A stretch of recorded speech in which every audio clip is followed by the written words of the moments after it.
靠一把口、一支筆、一個鏡頭，記者本住良心，努力發掘事實嘅真相，為嘅就係要監察政府同埋權貴。但令佢哋諗唔到嘅係，喺今時今日嘅香港，要維護社會公義，竟然係越嚟越難。難到令佢哋再頂唔住，而要從新聞嘅背後走出嚟，走入群眾，去推動一場覺醒嘅運動。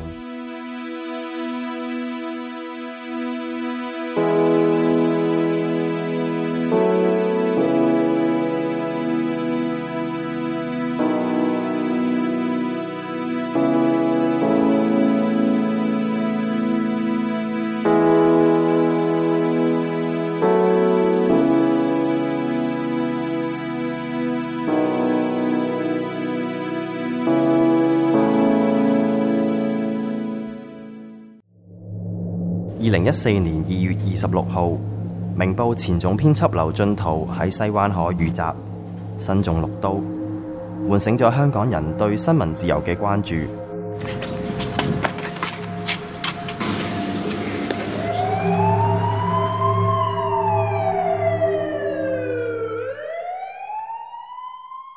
所有嘅新聞同業喺度撐住，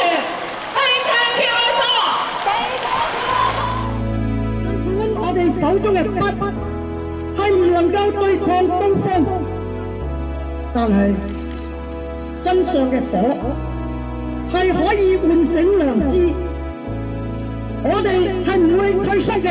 3月2號，記者協會發起反暴力大遊行，左中右嘅新聞團體連同13000幾名市民響應號召上街。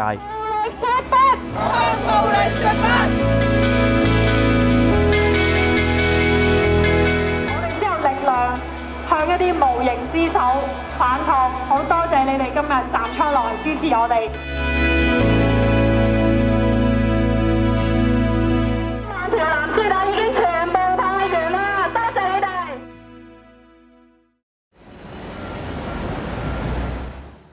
岑以蘭作為記協主席，自從一連串涉及新聞自由嘅事件發生之後，佢自然而然就成為咗媒體追訪嘅對象。好啦，影啦，喂，行緊啦啲人。其實講緊係一個多元化嘅聲音，係趨向緊一個咩？一個單元化嘅聲音。媒體言論或者意見上高嘅壟斷，係變咗單一化嘅時候就，即係香港係好大件事嘅。呢個統計處呢一日，佢接受完訪問之後，又要去趕下一場。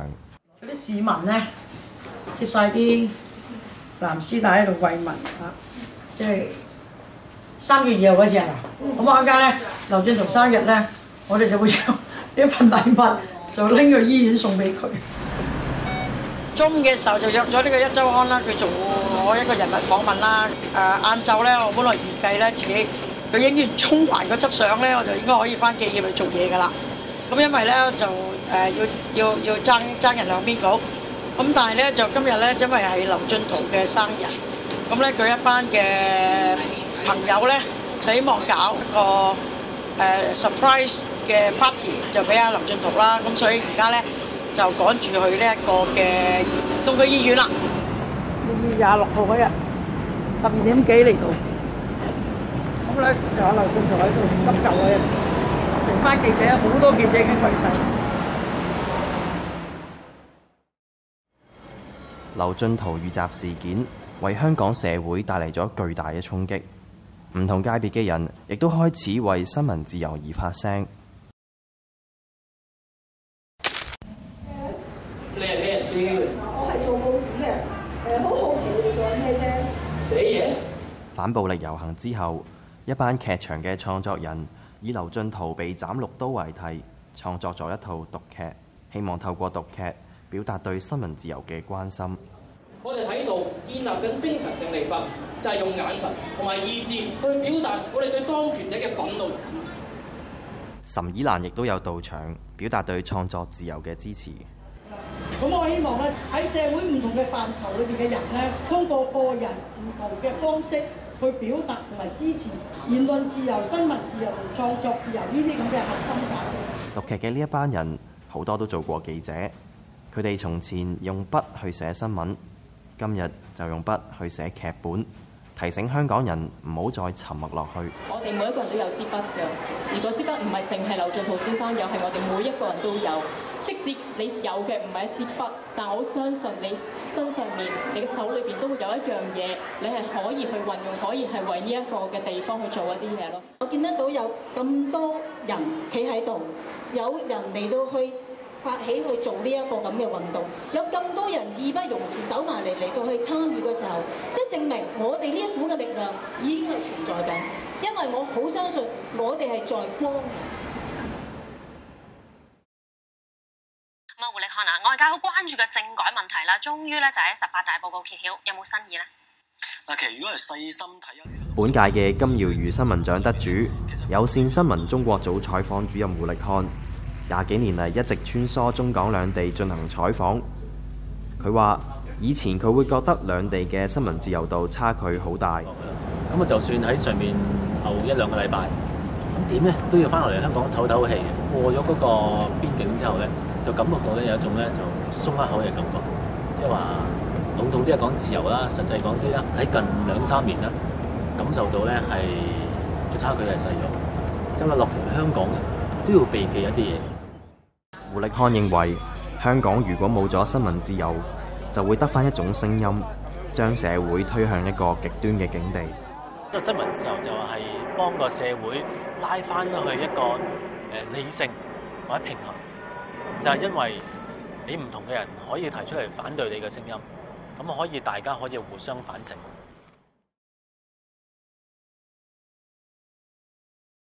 Godric 係中文大學新聞及傳播系嘅2年級學生。喺劉進圖遇襲之後，好多學生都選擇以遊行去表達佢哋嘅意見，但佢就以另一種方式去帶出佢對新聞自由嘅關注。因為我哋一睇到遊行完、訴求嗌完、聯署簽完，咁就冇啦。大家唔會再 follow up，唔會再去留意，唔會再去問係咪有呢件事會發生緊。咁我就喺度諗，會唔會可以用到藝術嘅方法去做到，去 bring 翻個 awareness 俾其他人嚟。Godric 蒙住眼表演佢自創嘅舞蹈，寓意係香港人對新聞自由視而不見。香港係一個充滿自由嘅地方，除咗冇言論自由、學術自由、藝術自由同埋新聞自由。表演嘅最後係以《海闊天空》呢一首歌作為結尾。Godric 話：咁係表達出佢對香港嘅新聞自由仍然充滿憧憬。原諒我這一生不羈放縱愛自由，也會怕有一天會跌倒。希望佢哋可以帶住一個 message 翻去佢自己嘅圈子入邊，同佢哋嘅屋企人啦，同佢哋嘅朋友分享，多啲去討論翻新聞自由呢件事，係咪真係需要去守護？係咪守護得足夠咧？係希望香港人去諗多4啲。月23號，記協公布本港首個新聞自由指數，以100分為滿分，公眾嘅評分只有49.4，而新聞工作者嘅評分就更加只有42。呢個結果反映香港人對新聞自由情況抱住負面嘅印象。